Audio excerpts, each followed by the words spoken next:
미국의 저널리스트이자 탐사가인 마이클 이스터가 쓴 편안함의 습격이라는 책이 있습니다. 최근에 이 책 굉장히 재밌게 읽고 있는데, 이 책에서 저자는 이 시대가 말하는 편리함, 그리고 효율, 안락함과 풍족함이 오히려 인간의 좋은 것들을 많이 앗아간다라는 주장을 계속해서 펼치고 있습니다. 그러면서 묻는 거예요. 현대인은 과연 무엇의 지배를 받고 있는가라고 묻고 있어요. 그중에 가장 인상 깊었던 것 중에 하나가 현대인들이 흥미와 재미의 지배를 당하고 있다, 이런 주장을 펼칩니다. 바꿔 말하면 요즘 사람들이 지루함, 따분함, 무료함, 이러한 것들을 견뎌내지를 못한다라는 거예요. 이러한 것들을 무의미하다라고 여길 뿐만 아니라 나아가서는 나쁜 것, 심지어 악한 것으로 여긴다. 지루하면 나쁜 거고, 따분한 것은 무의미한 것이고, 무료한 것은 악한 것이다 라고 현대인들은 그렇게 생각한다라는 겁니다. 그러면서 현대인들이 손쉽게 이것들을 해결하기 위해서 찾는 것이 바로 스마트폰이죠. 더 구체적으로는 스마트폰을 통해서 영상을 시청하는 것이라고 이야기를 합니다. 오늘날 미국인들이 하루 평균 스마트폰을 쳐다보는 평균 시간이 2시간 30분 정도라는 조사 결과가 있었습니다. 한국의 스마트폰 보급률, 그리고 여러 가지 기반 여건들을 고려해 볼 때 이보다 적지는 않을 것 같습니다. 우리가 구체적으로 카운트는 안 해봤지만 우리 중 일반적으로 하루에 2시간 30분 이상을 스마트폰을 바라보면서 하루를 보내고 있다라는 통계가 있다라는 거예요. 이 비율은 한 사람의 생산성 있는 시간, 즉 정상적인 인지를 갖고 인생을 살아가는 시간을 약 60년으로 잡았을 때 7년 정도에 해당하는 결코 적지 않은 시간이라는 거예요. 뭡니까? 우리 인생 중에서 아주 소중한 7년이라는 시간을 어떻게 해요? 스마트폰을 쳐다보면서 살아가고 있다라는 통계가 나오는 거죠. 우리 스스로에게도 한번 이 질문이 필요하다라고 생각돼요. 이게 뭡니까? 나는 무엇의 지배를 받고 있는가? 나를 지배하고 있는 것은 무엇인가? 조금 더 현실적으로 이야기해 보면 내가 가장 많이 시간을 들이고 있는 것은 무엇인가? 내가 가장 많이 생각하고 있는 것은 무엇인가? 내가 가장 많이 시선을 고정시키고 있는 것은 무엇인가? 그것이 우리를 지배하고 있는 실체라는 겁니다. 우리 계속해서 쉬레이 하말롯이라고 불리는 성전에 올라가는 노래에 대해서 살피고 있습니다. 팔레스타인 전역에 살아가던 유대인들은 1년에 최소 3차례 성전이 있는 예루살렘을 찾았습니다. 예루살렘 공동체가 성전으로 함께 올라가면서 부르는 공동체의 노래가 이 성전에 올라가는 노래였던 거죠.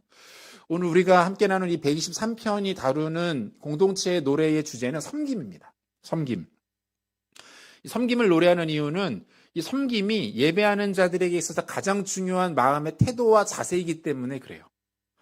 스위스의 신학자이자 목회자인 칼 바르트라는 사람이 섬김에 대해서 이렇게 정의를 내리는 것이 있습니다. 한번 들어보세요. 일반적인 의미에서 섬김이란 자신의 목적이나 계획이 아닌 다른 사람의 목적을 위해 다른 사람의 필요와 결정, 지시에 따라 행동하는 의지와 수고와 실천이다. 그것은 자신의 자유를 타인의 자유에 예속시키고 타인의 처분에 맡기는 행동이다. 이게 말이 좀 복잡할 수 있는데 여기서 그 대상을 하나님으로 바꾸어 보면 내용이 좀 더 명확해집니다. 이렇게 정의할 수 있겠죠. 나의 목적이나 계획이 아니라 하나님의 목적과 필요, 그분의 결정과 지시에 따라서 행동하는 의지, 그리고 수고의 실천, 이렇게 정의해 볼 수 있는 거예요. 그러니까 내가 나의 의지나 나의 목적이 아니라 하나님의 마음이 어디에 있는지, 하나님의 목적은 무엇인지에 관심을 기울이고 그것을 바라보는 것, 이것을 섬김이라고 말할 수 있고, 또 다른 말로 우리는 이것을 가리켜서 예배라고 부르는 거죠. 기본적으로 예배는 뭡니까? 나를 부인하고 하나님을 섬기는 행위다, 이렇게 말할 수가 있는 거예요. 그러니까 예배로 나올 때의 가장 중요한 전제는 뭐예요? 자신이 부정되는 거예요. 자신이 부인되는 겁니다. 여전히 내가 살아서 나의 의지와 욕구와 나의 주장이 강력하게 살아있는 채 이 자리에 나오는 것은 의미가 없다는 것이죠. 앉아는 있으나 그것이 온전히 하나님 받으실 만한 예배가 되는 것은 어렵다는 것. 바울이 이 개념을 이렇게 설명을 하고 있는데 갈라디아서 2장 20절입니다. 같이 한번 읽겠습니다. 내가 그리스도와 함께 십자가에 못 박혔나니 그런즉 이제는 내가 사는 것이 아니요 오직 내 안에 그리스도께서 사시는 것이라.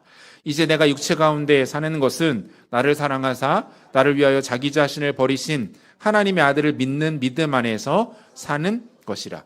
그러니까 예수 믿고 구원받은 사람의 가장 본질적인 정체성을 어떻게 설명하는 거예요? 내가 아니라 그리스도가 사신다. 그러니까 내 안에 내가 부정되고 그리스도만 사시는 상태를 구원받은 자의 삶, 예배자의 모습이라고 규정하고 있는 겁니다. 그러므로 누구든지 자신을 경건한 예배자로 인식한다면 그 중심에는 이 마음이 있을 수밖에 없는 거죠. 뭡니까? 하나님을 섬기고자 하는 마음이 있게 되는 거예요. 자주 설명을 드리지만 종교의 예식은, 종교에서 벌어지는 모든 예식은 신을 위한 것이 아닙니다. 그것은 인간 자신을 위한 거예요. 그러니까 나의 문제를 내가 원하는 방향으로 해결하기 위해서 나를 위해서 봉사해 줄 수 있는 신과 거래를 하는 것이 종교의 예식입니다. 특별히 무속신앙 같은 경우에는 이것이 매우 두드러지게 나타납니다. 그러니까 내가 원하는 것을 얻어내기 위해서 신을 설득하는 겁니다.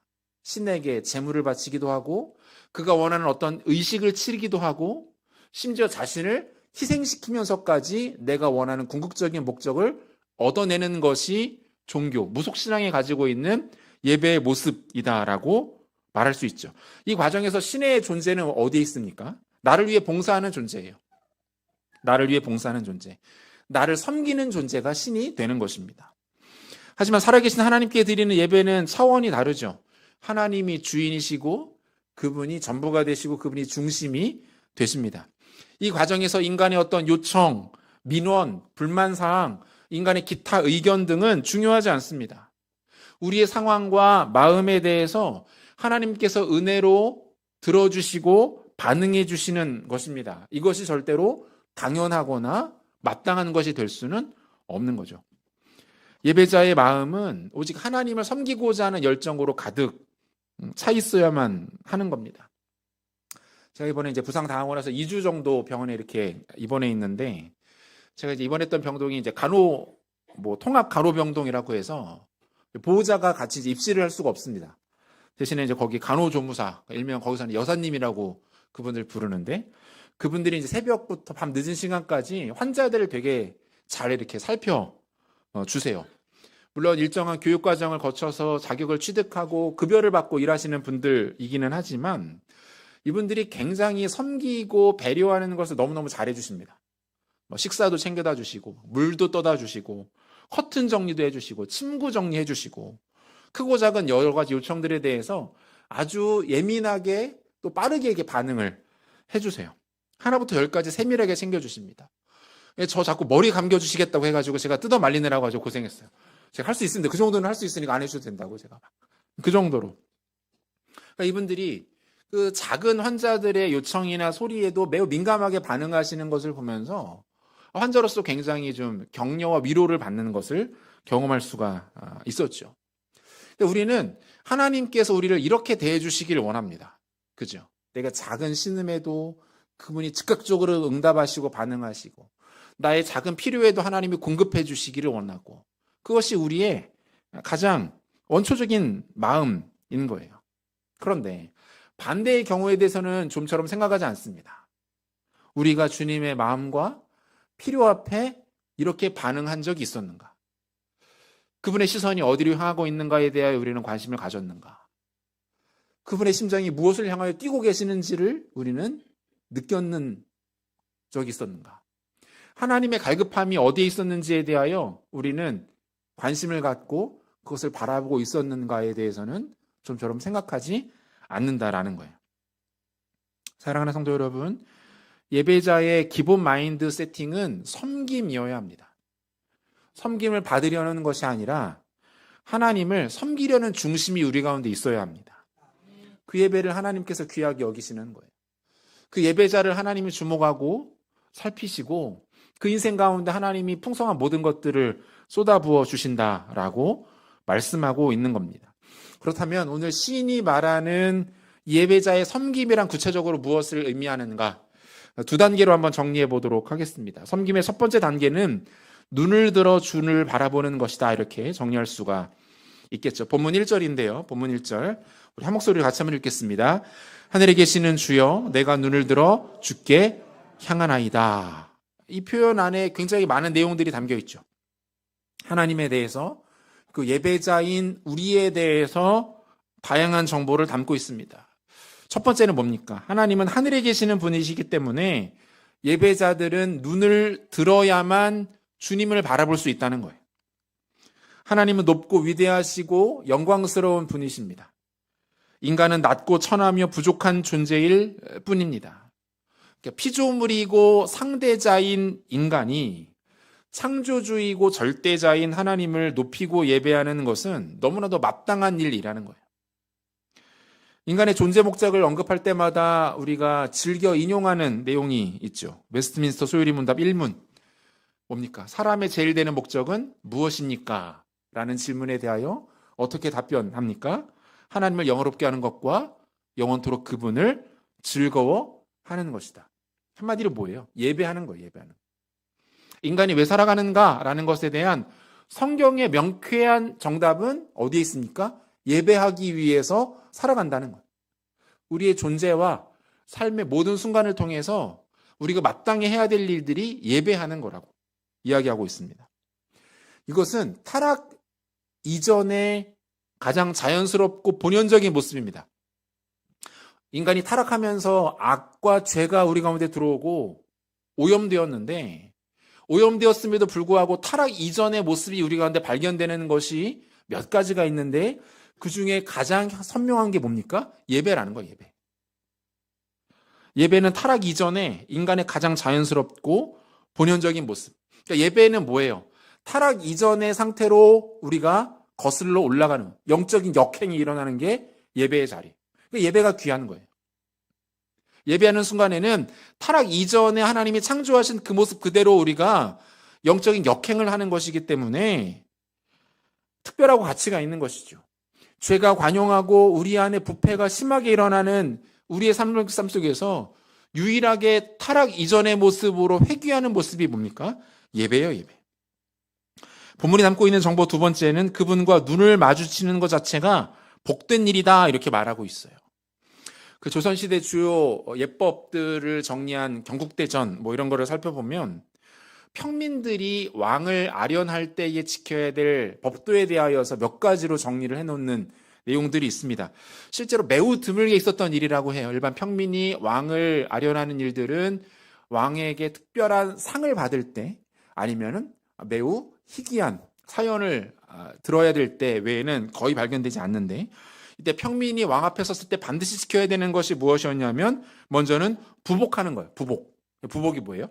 왕 앞에 머리를 조아리고 엎드리는 겁니다. 그러니까 고개를 들면 안 되는 거예요. 여기서 중요한 것은 절대로 평민은 왕의 얼굴, 용안이라고 하죠. 용안을 봐서는 안 됩니다. 그러니까 왕이 고개를 들어라라고 허락하기 전까지는 보아서는 안 되는 것이고, 또 두 번째는 왕에게 말을 걸거나 질문하는 것도 금지되어 있었습니다. 왕에게 할 수 있는 문장은 딱 두 가지. 우리가 잘 알고 있는 성은이 만극합니다. 그리고 통촉하여 주시옵소서. 이 두 문장뿐이었다는 거예요. 여러분, 이것이 지난 인류 역사 수천 년 동안에 거의 모든 문화권에서 공통적으로 통용되던 통치자와 피지배자 간의 소통 방식이에요. 그런데 시인은 굉장히 특별하게 노래하고 있는 거예요. 뭡니까? 눈을 들어서 주를 바라보겠다고 노래하고 있는 거예요. 당시의 문화권에서 이런 일들은 없었습니다. 피지배자가 통치자를 향하여 눈을 들어 바라보는 일들은 불가능한 일이었어요. 있을 수 없는 일이었습니다. 그런데 시인은 지금 자기가 눈을 들어 하나님을 바라보겠다라고 말하고 있고, 이것을 하나님이 허락하셨다라고 노래하고 있는 거예요. 이것을 뭐라고 말할 수 있을까요? 겸손한 사귐이라고 정의할 수 있겠죠. 하나님께서 이것을 허락하셨고 나아가 이것을 기뻐하신다라는 거예요. 누가복음 10장에 보면 그 예수님을 맞이하는 마리아와 마르다의 모습 나옵니다. 마르다는 예수님께 좋은 음식 대접해 드리고 싶었던 것 같아요. 분주하게 주방에서 움직이면서 일을 합니다. 마리아는 주님 곁에 앉아서 예수님 말씀 들었다, 이렇게 돼 있어요. 예수님과 눈을 마주치면서 뭐 하는 거예요? 예수님하고 교제하는 거죠. 주님, 어떻게 지내셨나요? 저는 이러이러한 고민거리가 있는데요. 이러이러한 말씀을 드리고 싶었습니다. 주님과 눈을 마주치면서 친밀하게 교제를 나눕니다. 이 모습을 지켜보던 마르다가 분통이 터져서 이렇게 말하죠. 누가복음 10장 40절. 마르다는 준비하는 일이 많아 마음이 분주한지라. 예수께 나아가 이르되 주여 내 동생이 나 혼자 일하게 두는 것을 생각하지 아니하시나이까? 그를 명하사 나를 도와주라 하소서 이렇게 말합니다. 지금 주방이 바빠 죽겠는데 도울 생각은 안 하고 주님 옆에 앉아가지고 이야기하고 있으니까 마르다 입장에서는 속이 터지는 거죠. 그런데 이 말씀을 들으신 예수님 뭐라고 대답하십니까? 누가복음 10장 41절과 42절인데요. 우리 같이 한번 읽겠습니다. 주께서 대답하여 이르시되 마르다야 마르다야 내가 많은 일로 염려하고 근심하나 몇 가지만 하든지 혹은 한 가지만이라도 족하니라. 마리아는 이 좋은 편을 택하였으니 빼앗기지 아니하리라 하시니라. 이게 무슨 말이에요? 쉽게 말하면 문제 없다는 거예요. 왜 그러냐는 거예요. 내가 진짜 원하는 것은 미안하지만 마리아의 이 모습이라는 거예요. 안 먹어도 된다는 거예요. 좋은 음식 필요 없다는 거예요. 주님이 진짜 원하시는 거 뭡니까? 주님 앞에 나와서 그분 앞에 예배하고 교제하고 엎드려 기도하고 그분을 만나는 것이다. 이렇게 말씀하고 있는 거 아닙니까? 사랑하는 여러분, 우리 신앙에 있어서 매우 중요한 불문율입니다. 사역보다 예배가 우선합니다. 일보다 관계가 소중합니다. 제가 중직자들 또 우리 구역장님들 또 교사들 계속해서 금요기도에 좀 나오시라고 와서 좀 기도하시라고 제발 그렇게 잔소리하고 계속해서 이야기하는 이유도 여기 있는 거예요.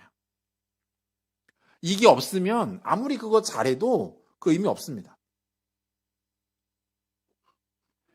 하나님의 사역은 하는 것이 아니라 되게 만드는 겁니다. 내가 무언가를 하는 게 아닙니다.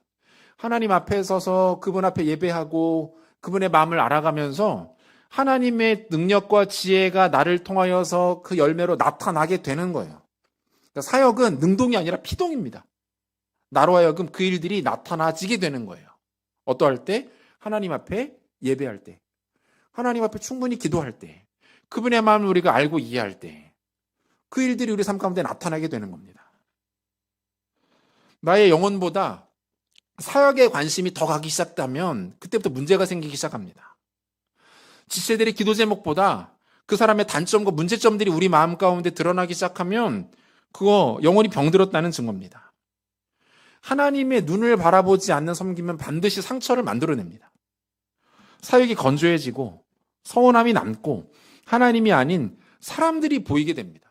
왜 나는 이렇게 열심히 하는데 아무도 도와주지 않지? 나 혼자만 일을 하고 있지?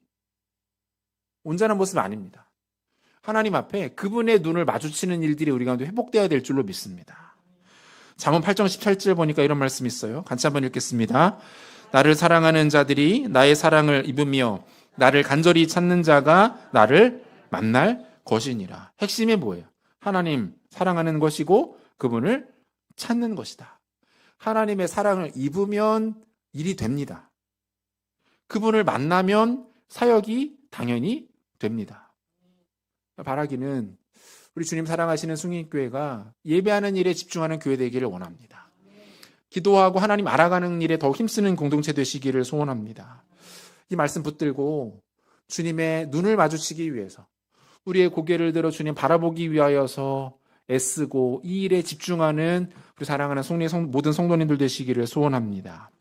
섬김의 두 번째 단계는 하나님의 긍휼을 구하는 것이다 이렇게 말할 수가 있습니다.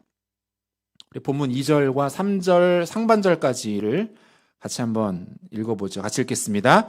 상전의 손을 바라보는 종들의 눈같이 여주인의 손을 바라보는 여종의 눈같이 우리의 눈이 여호와 우리 하나님을 바라보며 우리에게 은혜 베풀어 주시기를 기다리나이다. 여호와여 우리에게 은혜를 베푸시고 또 은혜를 베푸소서 이렇게 되어 있어요. 우리 가지고 있는 성경에는 이제 은혜라고 표현이 되어 있는데 히브리 원문을 보면은 이제 은혜보다는 이게 긍휼이라는 표현이 더 가깝습니다. 긍휼. 히브리어로 한네누라는 단어가 사용이 되는데 이 한네누라는 히브리 단어의 사전적 의미가 뭐냐면 하나님의 자비로우신 본성에서부터 시작되는 자발적인 긍휼의 마음이에요. 다시요. 하나님의 자비로우신 본성에서부터 시작되어지는 자발적인 긍휼의 마음. 핵심은 자발적인 긍휼의 마음. 누가 요청해서 되는 게 아니에요. 좀 도와주세요. 도와줘 볼까? 해서 하는 게 아니에요. 그분 안에 우러나는 자발적인 긍휼의 마음. 이게 한레노예요. 신약성경에는 이 동일한 개념이 엘레손이라는 헬라어 단어로 번역이 되어 있는데, 이 단어가 신약성경에 7번 나오는데 복음서에만 나옵니다. 어떤 관계에서? 도움과 필요가 절실한 누군가가 예수님을 부르는 대화 중에 엘레손이라는 단어가 나옵니다. 대표적인 본문이 여기인데 마가복음 10장 47절입니다. 나사렛 예수시란 말을 듣고 소리질러 이르되 다윗의 자손 예수여 나를 불쌍히 여기소서 하거늘, 이렇게 되어 있어요. 이게 어떤 장면입니까? 그 시각장애인이자 거린이었던 바디메오, 그 바디메오가 예수님이 자신의 마을에 오셨다라는 소식을 듣고 이 사람이 보이는 것도 없고 어느 방향으로 어떻게 가야 되는지도 알지 못하는데 어떻게 합니까? 자신이 가지고 있던 모든 것들을 던져버리고 예수님이 계신 것으로 추정되는 방향으로 달려갑니다. 이게 진짜 위험한 일이거든요. 이러다가 아킬레스건 끊어질 수도 있어요. 뭐 보이지도 않는데 뭐에 걸려 넘어질지도 모르는데 그쪽으로 향해서 이렇게 뛰어가는 거예요. 무엇 때문에? 긍휼히 여김 받기 위해서. 이유는 이거 하나예요. 제가 언젠가 한번 나눈 적이 있었는데, 여러분, 긍휼은 한 인간을 움직이는 가장 강력한 힘입니다. 이게 긍휼이 그래요. 우리가 누군가를 바라볼 때 내가 그 사람을 굳이 도와줄 당위성이 없어요. 도와줄 의무가 없다고요. 그렇다고 그 사람이 내가 마음에 들어하는, 좋아하는 사람이냐? 그것도 아니에요. 별로 마음에 들지 않아요. 그 사람을 도왔을 때 나에게 이득이 생기거나 내 이미지가 좀 좋아지거나 별로 그런 것도 없습니다. 그런데 그 사람을 가서 돕고 있습니다. 무엇이 움직인 거예요? 긍휼의 마음이 움직이는 거예요. 쉽게 말하면 누군가가 진짜 불쌍해지면 가서 도와줍니다. 하기 싫어도, 이익이 없어도, 예쁘지 않아도 그 사람 도와줍니다. 내가 움직이고 있습니다. 내가 가지고 있는 것을 나눕니다. 여러분, 이것이 긍휼의 힘이에요. 불쌍하면 그렇게 되는 거예요. 제가 이번 얘기 하나만 더 할게요. 이번 했던 얘기. 병실에 제 바로 옆 침대에 20대 청년이 입원해 있었어요. 근데 이 친구가 보니까 좀 분위기가 소위 말해서 좀 살벌해요. 이렇게 팔에 이렇게 막 문신도 있고 이렇게 막 우락부락한 건 아닌데 좀 이렇게 날카롭고 사납게 생겼습니다. 같은 병실 어른들이 이렇게 뭐 이야기를 말을 거는데 대답도 잘 안 해요. 계속 물어보면 그런 거 왜 물어보냐고 막 너무 무서운 거예요. 그래서 저도 최대한 눈도 잘 안 마주치고 커튼 쳐놓고 계속 이렇게 거리를 좀 두고 조용히 지냈어요. 그래서 저는 이제 다리가 불편한 상태였고 이 청년은 내과 질환으로 이제 입원을 한 상태였기 때문에 손발이 자유로웠습니다. 그런데 이 형제가 갑자기 형제로 바뀌었죠. 청년에서 저를 도와주는 거예요. 밥 먹은 식판을 막 이렇게 반납해 주기도 하고, 병실 문이나 화장실 문을 제가 이제 혼자서 잘 못 여닫으니까 나와서 그걸 도와주기도 하고. 보니까 불쌍해 보였나 봐요. 그게 멀쩡해 보이는 양반이 어르신도 아닌 것 같고 한쪽 다리 사용하지 못해서 쩔쩔 매는 것을 보고 불쌍해 보였던 모양이에요. 긍휼함을 입은 거죠. 그 다가가기도 어려운 그 청년이 저를 도와주고 있었던 거예요. 이게 뭡니까? 긍휼히 여기는 힘이, 긍휼히 여기는 힘. 사랑하는 성도 여러분, 저 여러분들이 죄로 인하여 진멸되지 않고 이렇게 살아갈 수 있는 것도, 구원을 받아 천국을 유업으로 받을 수 있었던 것도 그 가장 깊숙한 곳에는 뭐가 있는 겁니까? 죄인들을 긍휼히 여기시는 하나님 아버지의 마음이 있는 줄로 믿으시기를 바랍니다. 시편 103편 8절에서 10절까지 말씀 같이 한번 읽어보죠. 같이 읽겠습니다. 여호와는 긍휼이 많으시고 은혜로우시며 노하기를 더디하시고 인자하심이 풍부하시도다. 자주 경책하지 아니하시며 노를 영원히 품지 아니하시리로다.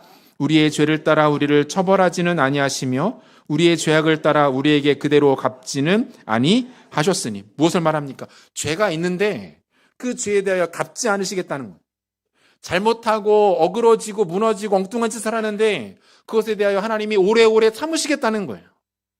예뻐서요? 우리 가운데 그만한 가치가 있어서요? 아닙니다. 불쌍해서, 긍휼히 여기심으로.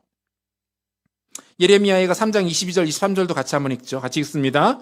여호와의 인자와 긍휼이 무궁하심으로 우리가 진멸되지 아니함이니이다.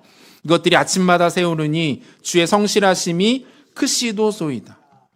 원래는 매일 밤마다 진멸되어 마땅한 존재가 저 여러분들 아닙니까? 하루를 살고서 하나님이 우리를 결산한다고 생각해 보세요.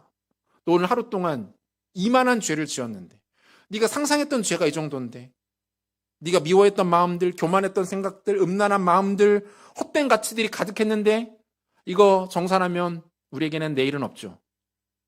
그런데 여호와의 인자와 긍휼이 무궁하시기 때문에, 그것이 아침마다 새롭게 우리 가운데 부어지기 때문에 우리가 눈을 떠서 또 하루를 살아갈 수 있다라고 노래하고 있는 것 아닙니까? 놀라운 거죠. 하나님의 긍휼히 여기심과 불쌍히 여기심으로 가장 큰 혜택과 은혜를 입는 것은 바로 우리들인데, 반대로 우리 하나님께 긍휼을 구하고 불쌍히 여겨 주실 것을 바라는 것을 하나님이 오히려 기뻐하신다는 거예요. 하나님의 긍휼과 불쌍히 여기심을 받고 있음에도 불구하고 하나님이 우리에게 원하시는 상태, 하나님이 우리 가운데 복되다라고 여기시는 상태가 뭡니까? 하나님, 나를 좀 불쌍히 여겨 주십시오. 하나님, 저를 좀 긍휼히 여겨 주십시오. 이렇게 하나님 앞에 엎드려 나오는 자들을 하나님께서 귀하게 여기신다라고 말씀하고 있는 거예요. 이 기도와 간구를 통해서 하나님께서 영광 받으시겠다라고 말씀하고 있는 거예요. 제가 지금 개인적으로 가장 많이 하는 기도가 이겁니다. 두 가지인데, 하나님, 주님의 영광을 보여주십시오. 하나님, 저를 불쌍히 여겨주십시오. 그런데 이 두 가지 기도가 연결되어 있는 거예요. 하나님 앞에 긍휼을 구하는 것을 하나님께서 영광스럽게 받으시겠다고 말씀하고 있는 거예요. 사랑하는 성도 여러분, 저와 여러분 그리고 승인교회의 기도 제목이 이같이 하나님의 영광을 보여주십시오, 하나님 우리를 긍휼히 여겨주십시오라는 기도 제목 되시기를 소원합니다. 하나님 앞에서 너무 괜찮은 척 하지 않으셔도 됩니다. 너무 강한 척 하지 않으셔도 됩니다. 아무 일도 없는 척 하지 마시기 바랍니다. 이미 주님이 다 아시죠. 우리에게 있는 죄의 문제, 아무에게도 속 시원하게 꺼내놓을 수 없을 정도로 은밀하고 깊고 이미 썩어버린 우리의 죄의 문제를 그분이 아신다고. 우리 마음의 생각을 아십니다. 우리 가정의 상처를 우리 주님이 아신다고요. 우리 자녀들의 문제, 우리 주님이 다 아십니다. 어떻게 됩니까? 그거 가지고 하나님 앞에 나와 엎드려서 구해야죠. 하나님, 불쌍히 여겨주십시오. 방법이 없습니다. 내 손에서는 해결이 안 됩니다. 하나님의 긍휼만 구할 뿐입니다. 마지막으로 본문 3절 하반절과 4절 같이 한번 읽겠습니다. 심한 멸시가 우리에게 넘치나이다. 안일한 자의 조소와 교만한 자의 멸시가 우리 영혼에 넘치나이다. 이것은 우리의 현실을 말합니다.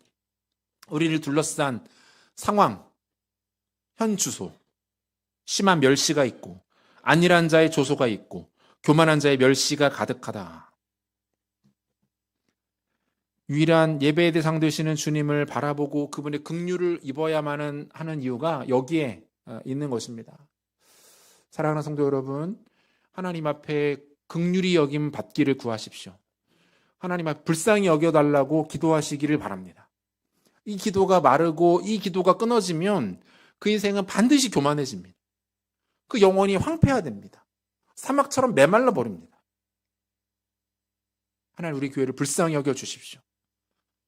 하나님의 긍휼을 입어 하나님의 영광을 바라보는 교회 되게 하여 주옵소서. 그러한 가정과 개인 되게 하여 주옵소서. 이 기도가 저 여러분과 우리의 기도 되기를 소원합니다. 말씀 마무리하려고 하는데요. 인간이 인간다울 수 있는 길, 인간이 가장 영광스럽고 복된 모습은 하나님을 예배하고 그분을 기뻐하는 것이다. 이렇게 정리할 수가 있겠죠. 오늘 본문의 개념으로 말하면 하나님을 온전히 섬기는 것입니다. 기억하십시오. 하나님 섬기기 위해서 태어났고 살아가는 존재이고, 그 하나님을 향한 섬김은 무언가를 열심히 하는 것 아닙니다. 업적을 이루는 거 아니에요. 신앙의 경험을 쌓는 거 아닙니다. 살아계신 하나님의 눈을 바라보는 것이고 그분의 긍휼과 불쌍히 여김을 누리는 것이다 라는 사실을 기억하시고, 오늘도 우리에게 은혜와 긍휼 베푸시는 그 하나님, 살아계신 하나님, 더 찾고 구하고 매달리고 그분 의지하는 지혜로운 모든 승인의 성도들 되시기를 우리 구주 예수 그리스도 이름으로 축원합니다.